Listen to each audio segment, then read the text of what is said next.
What is going on, guys? Custom Arts and Mods here. Today we're going to be doing a little bit of flying with this Scout here at the park. There's a little bit of wind, just the right amount for this underpowered plane, and yeah, I'm really excited. Let's get to it. The park is really muddy, but I don't really care because I put some tape on the bottom of my plane so we don't get the mud splash up and get stuck on the paper. Let's go ahead and drop the plane, check my control surfaces, got my flaps as well as the elevator. Let's see if we can get going here. There we are. Beautiful, and we're up. I'm gonna go ahead and climb to a large altitude just so that I have time to trim this thing out because it's been a little bit since I've flown it. I've made some adjustments with my ailerons, and so we're making little adjustments as we fly around. And you guys can see it wants to roll a little bit to the left, so I counteracted that. Looks like we're going to be good now. So I had to go a little dead stick there for a second, adjust my lanyard. He's a little bit stuck, kind of sad. All right, so we're going to go ahead and bring it around. I'm just going to do a little touch and go. I'm kind of playing with fire here because, like I said, the field is really muddy, meaning that wheels don't roll like they should. So we're going to go ahead, drop it, and I'm going to try to keep some speed as I come in, just because I don't want to kind of get bogged down in this grass.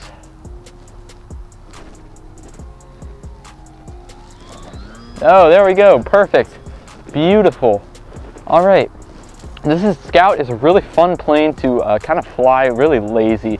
I love this plane because it's so underpowered. It takes a lot to fly it. You got to fly a lot at full throttle if you want some kind of spurts, I guess, of full power. And I used to have a larger motor in this. If you guys watched the other flying video where I flew from a third-person GoPro on my head, you guys know that I had a few little issues with being overpowered, and you know, I was loving it because I could go anywhere I wanted and do anything I wanted to do. But this is a lot more scale. I have to use my flaps sometimes to get up into the air, and I have to slow down sometimes as well. So I like this style of flying a little bit better. So kind of coming down for a little glide pass. Love these little glides that I can do, and it's really nice just how good this thing flies and how slow and careless it is, I guess, to fly. You don't have to really focus that much as you would with like a flying wing or something like that. So here we go, coming in for a small little landing here. All right, that's kind of what I expected with this plane. It's kind of a little bit on the boggy side in terms of this grass is, and you can see we're only running 2-inch tires on this thing, so it's not too great. I'm gonna do one more little flight, then I'll let you guys go. But thank you guys for sticking around. We are back up in the air. Let's go ahead and bring it around, and I'm gonna see if we can do a really slow pass, and I'm gonna use some full flaps for this, which I believe is about 30 degrees of deflection total, so it's not huge because I don't want to kind of stop this thing, then it'll stall out. So we're kind of gliding now, got flaps all the way down, and you guys can see I actually couldn't make it here without power. Look at how slow that thing is going.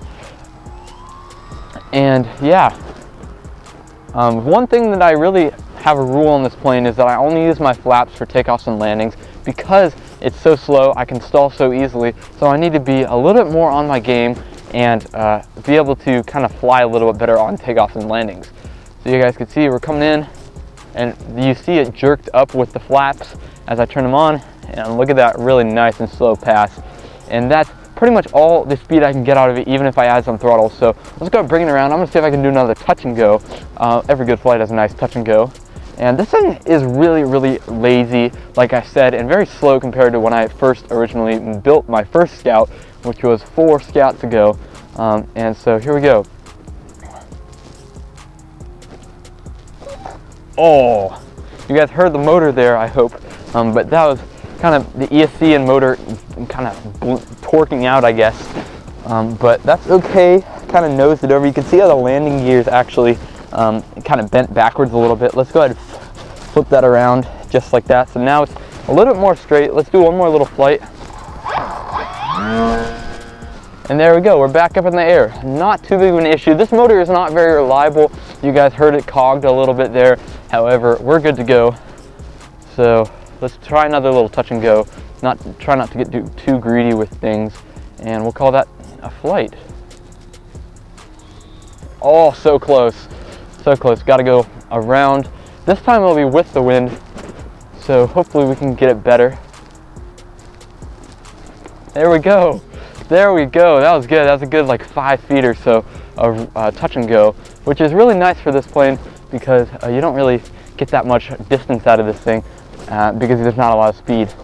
And we did that again. However, we are good to go. That's about all I have on this battery. So thank you guys for watching. I hope you guys enjoyed the video. Please leave a like and a comment if you'd like me to do some more raw flying videos. Up next is a bushwhacker, so stay tuned for that.